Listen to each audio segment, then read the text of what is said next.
A year ago today, this is how my back looked. No thickness, no width, no back. Transformed to today, and this is how my back's looking now.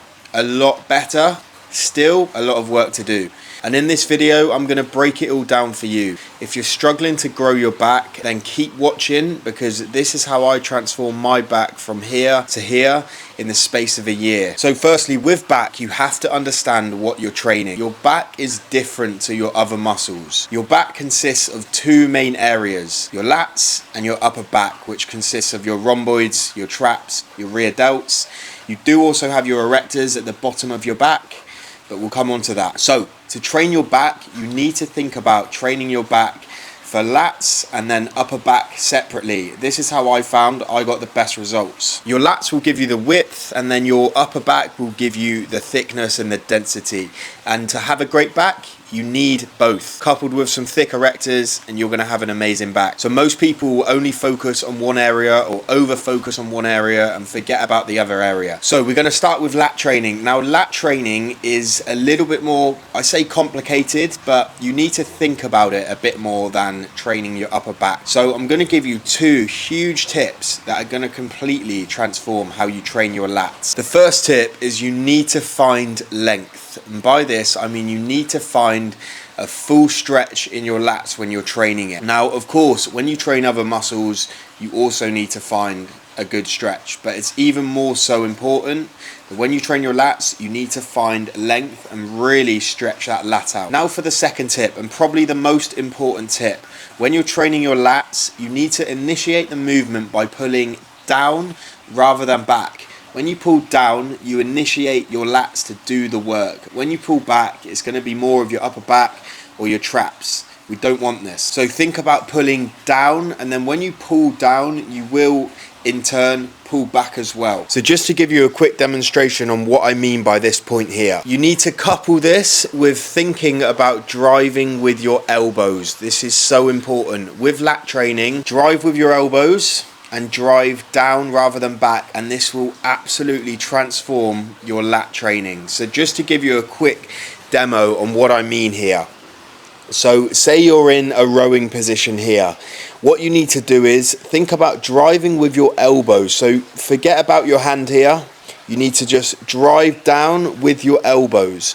So drive down into the ground rather than back. When you're pulling back here, it's going to be more upper back, traps, shruggy. We don't really want this. We want to be pulling down into our back pocket.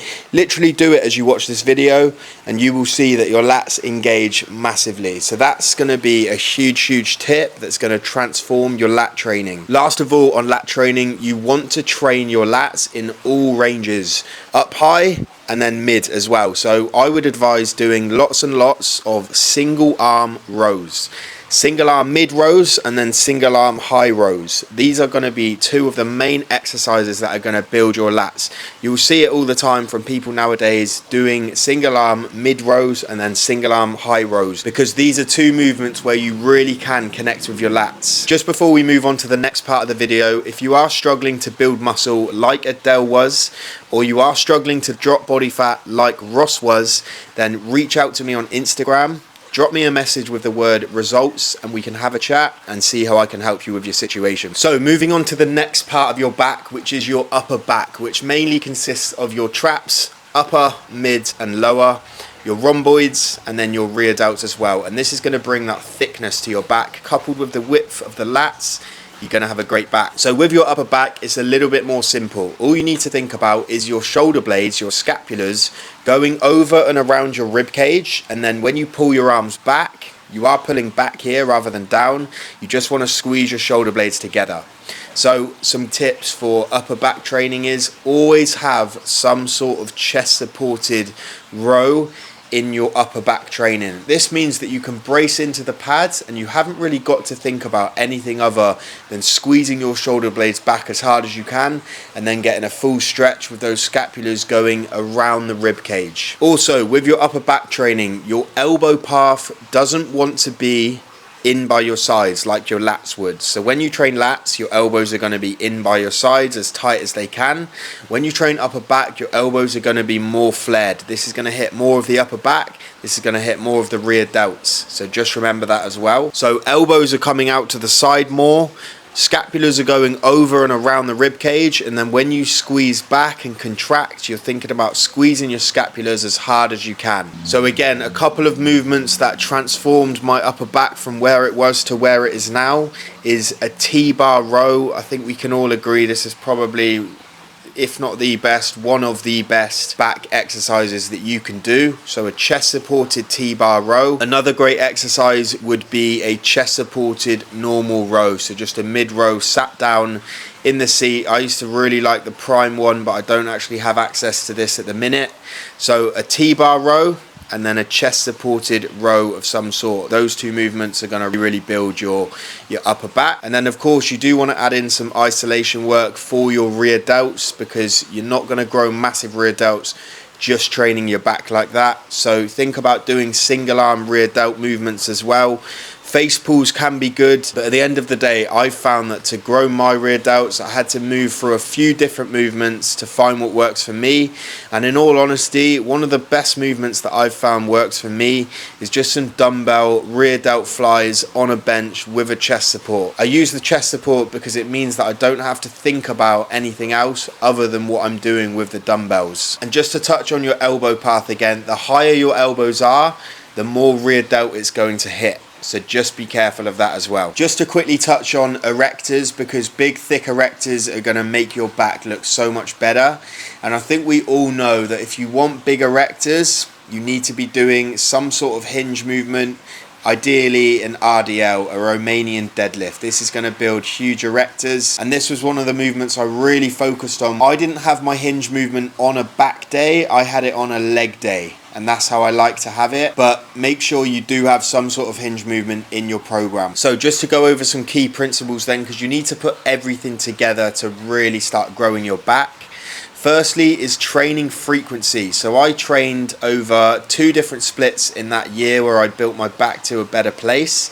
I trained an upper lower, and then I trained a pull push lower rest upper lower rest split. So I was training back 2, sometimes 3 times a week. So you want to be training your back as often as possible if you're looking to grow it. So 2 to 3 times a week is going to be the sweet spot. And again, growing your back is going to come down to the execution of the exercise. So your training form, your intensity, your execution, it's all so important when you're training back, but just training in general. You need to have the correct form, the execution, the intensity. And basically this means no ego lifting. You need full control of the movement. You need to be stable. You need to be able to maybe stop halfway in any particular rep and be able to control that movement. That's a good measure of how much control you have over the movement. Couple this with training intensity and your back will start to grow. And then lastly then, recovery is also a massive thing. There's no point training your back as often as possible